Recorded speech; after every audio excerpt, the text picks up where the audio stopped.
Que a paz do Senhor esteja sobre sua vida. Hoje damos sequência ao estudo do livro do profeta Jeremias, chegando ao capítulo 22. Nesta passagem, Deus traz uma forte advertência à casa real de Judá, chamando os reis a praticarem justiça e a livrarem o oprimido, enquanto anuncia também o juízo sobre aqueles que rejeitam suas instruções. É uma mensagem que revela tanto a misericórdia do Senhor, desejoso de restauração, quanto a seriedade da responsabilidade que pesa sobre líderes injustos. Agora, convido você a acompanhar comigo a leitura do capítulo 22 do livro do profeta Jeremias. Assim diz o Senhor: desce à casa do rei de Judá e anuncia ali esta palavra, e dize: ouve a palavra do Senhor, ó rei de Judá, que te assentas no trono de Davi, tu e os teus servos e o teu povo, que entrais por estas portas. Assim diz o Senhor: exercei o juízo e a justiça, e livrai o espoliado da mão do opressor. E não oprimais ao estrangeiro, nem ao órfão, nem à viúva. Não façais violência, nem derrameis sangue inocente neste lugar.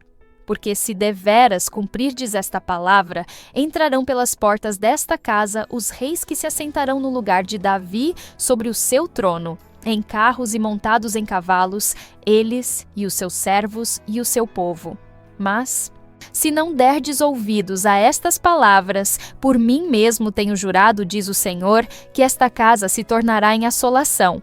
Porque assim diz o Senhor acerca da casa do rei de Judá: tu és para mim Gileade e a cabeça do Líbano, mas por certo que farei de ti um deserto e cidades desabitadas, porque prepararei contra ti destruidores, cada um com as suas armas, e cortarão os teus cedros escolhidos e lançá-los-ão no fogo.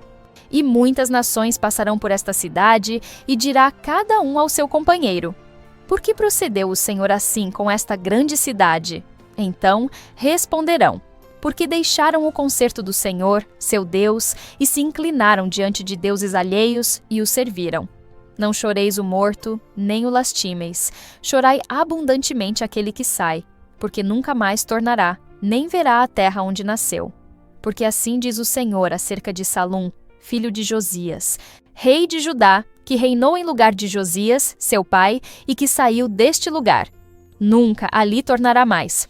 Mas no lugar para onde o levaram, cativo morrerá, e nunca mais verá esta terra. Ai daquele que edifica a sua casa com injustiça e os seus aposentos sem direito, que se serve do serviço do seu próximo sem paga, e não lhe dá o salário do seu trabalho, que diz: edificarei para mim uma casa espaçosa e aposentos largos, e lhe abre janelas, e está forrada de cedro e pintada de vermelhão. Reinarás tu só porque te encerras em cedro? Acaso teu pai não comeu e bebeu e não exercitou o juízo e a justiça? Por isso, tudo lhe sucedeu bem.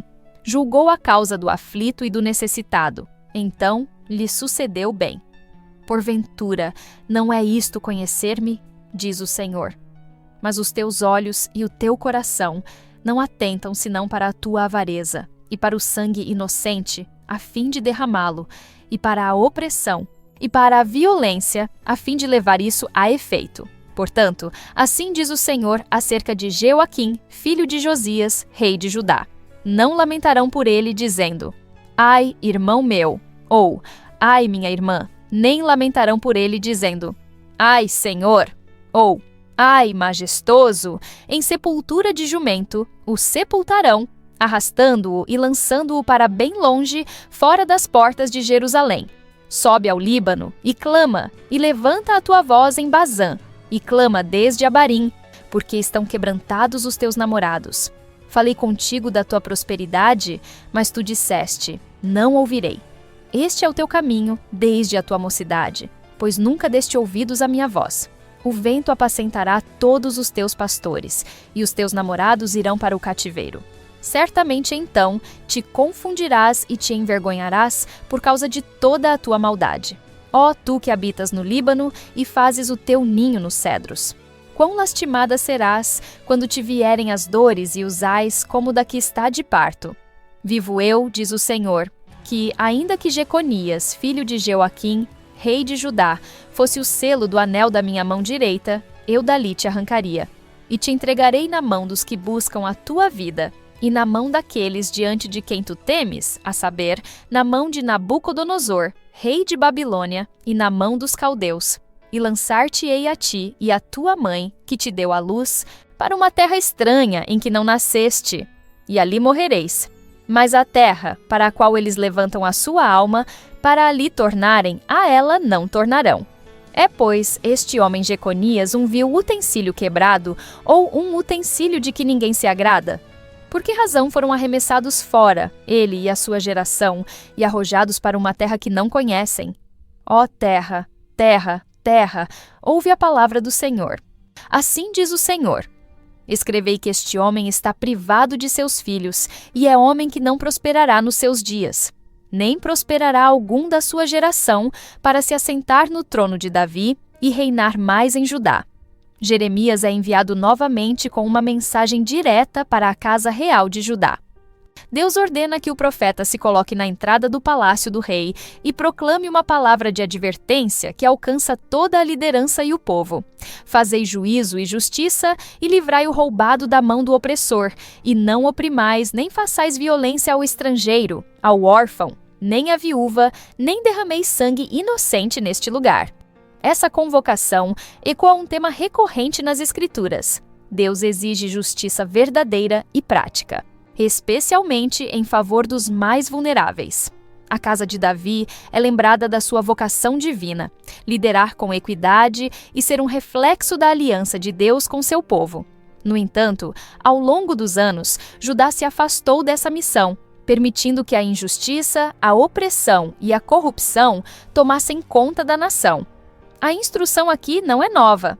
Trata-se de um chamado ao retorno, à restauração dos princípios que sustentaram o povo no passado.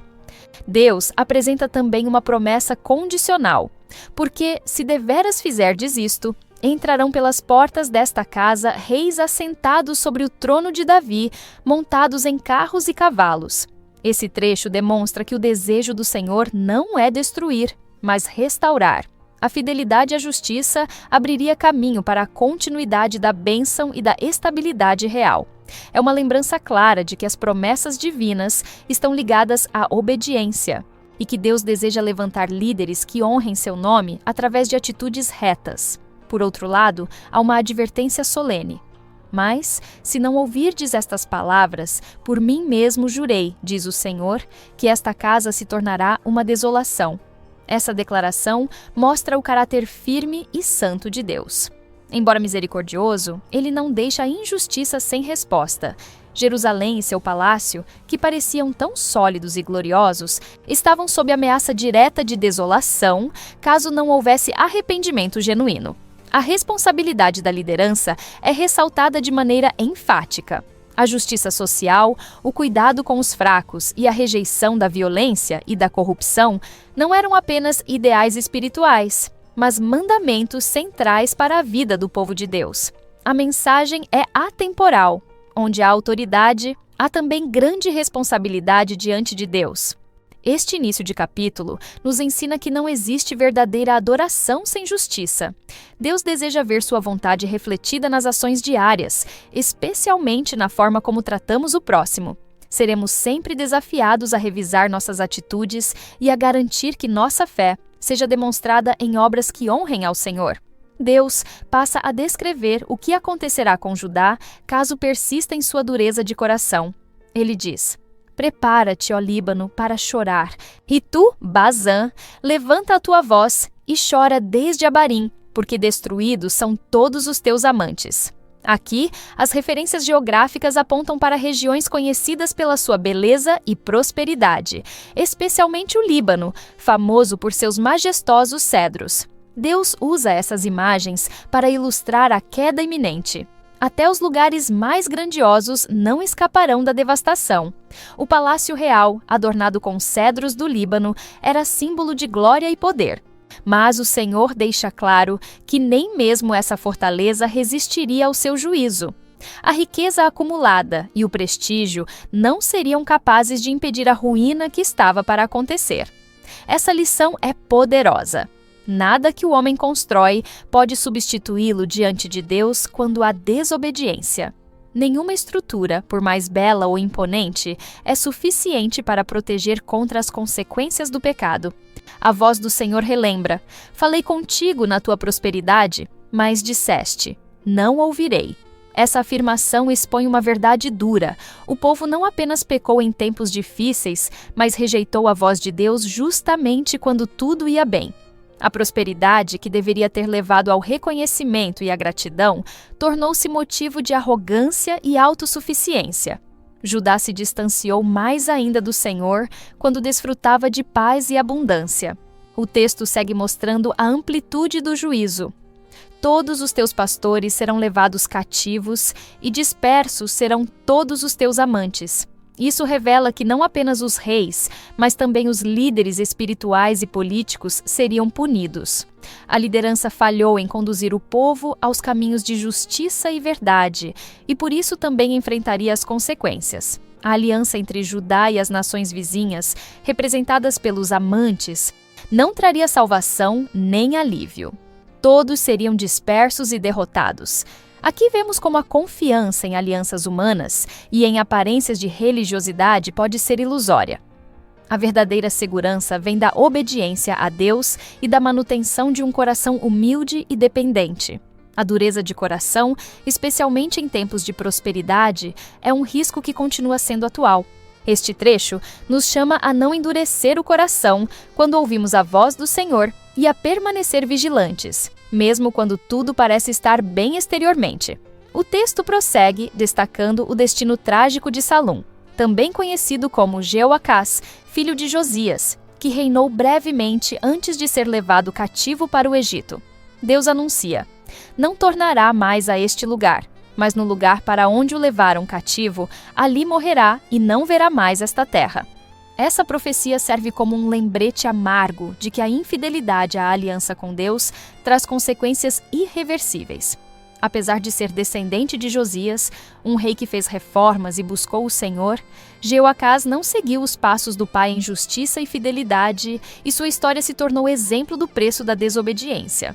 A mensagem se volta novamente para a liderança atual e faz uma advertência clara contra o abuso de poder.